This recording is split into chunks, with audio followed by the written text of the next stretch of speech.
Hello everybody, this is Mr. Vanderpool. Today we're going to be talking about fiscal policy. Fiscal policy is what the federal government can do to fight recession and inflation using two different tools, and those tools are taxes as well as government spending. So like I said today, the focus is on fiscal policy. Before we get into fiscal policy, let's talk about the goal of fiscal policy, which is to get an economy back to full employment. So we've already gone over the ADAS graph. Full employment equilibrium exists where aggregate demand intersects short aggregate supply and longer aggregate supply at the same point. So as a review over your ADAS on your y-axis, you have your price level, x-axis, you have GDPR, aggregate demand, short aggregate supply will intersect at full employment output at the long aggregate supply curve. Remember, right below that long aggregate supply curve is full employment. At full employment, an economy is operating at maximum efficiency. You have about 5% unemployment.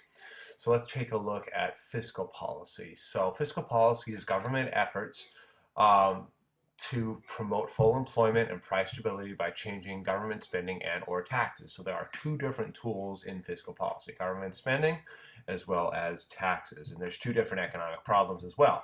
The first one is a recession. And we've already talked about what a recession is. And a recession would be countered with what's called an expansionary fiscal policy. And with an expansionary fiscal policy, you'll do one of two things, or you can do them both at the same time.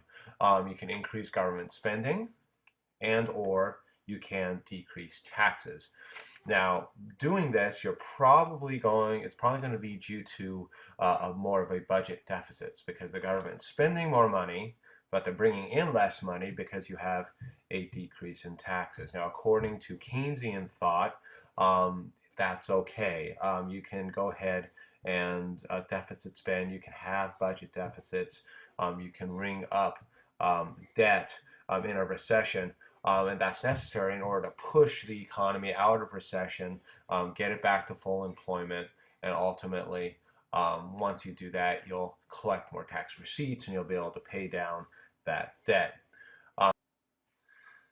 So the next economic problem you're looking at is inflation. And if an economy is suffering from inflation, it's going to be countered with what's called the contractionary fiscal policy. Here, you're going to have a decrease in government spending and you're going to have an increase in taxes. If in this case the government is spending less money, but they're bringing more money in, so you're probably going to have more of a budget surplus if you have a contractionary fiscal policy. Now, if you overdo an expansionary policy, you're probably going to cause inflation, so that is a downside of overdoing an expansionary policy. If you overdo a contractionary policy, you might end up causing the problem of unemployment. So it's important to know that if you overdo these policies, it has those negative side effects.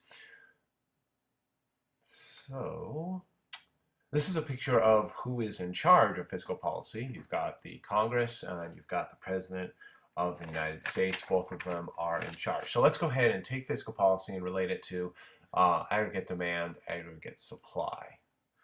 So let's start off with an expansionary fiscal policy.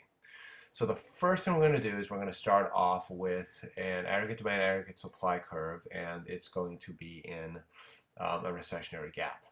So you can see here, aggregate demand, short aggregate supply are going to be intersecting previous to full employment output. So our economy isn't quite at full employment. So we have a recession, we have a recessionary gap. So if there is a recession, the government can respond, the federal government can respond by increasing government spending. That implies that aggregate demand is going to shift to the right, which implies that real GDP is going to be going up, output's going to be going up, the price level is going to be going up, and this is going to push down unemployment because there's more output, meaning more hiring, so unemployment falls, and then inflation is going to be going up because inflation is the rate of change in the price level. If the price level is going up, inflation is going up. So we can see this by when we shift aggregate demand to the right here. You can see that the price level was pushed up. the output was pushed up as well. So you can also decrease taxes. So if you decrease taxes, that implies that you're going to have an increase in disposable income, which means that you're going to increase consumption, which means aggregate demand is going to shoot to the right. Real GDP is going to go up, price level is going up, unemployment goes the opposite way of real GDP, and inflation is going to be going up as well. So let's look at a contractionary fiscal policy. So in this case, we have an inflationary gap. So output is going to be beyond full employment output. Aggregate demand, short aggregate supply intersect beyond long-run aggregate supply here. So if inflation, then you're going to decrease government. The government can decrease government spending. Aggregate demand will shift to the left. Let's try that there. There you go. That's going to go ahead, as you can see, and push down the price level. It's going to push down output as well. If output went down, that means that the unemployment rate is going to go up. Remember that they move the opposite direction because now there's less output. Less output means less hiring, which means that you're going to have higher unemployment. And price level and inflation move the same way.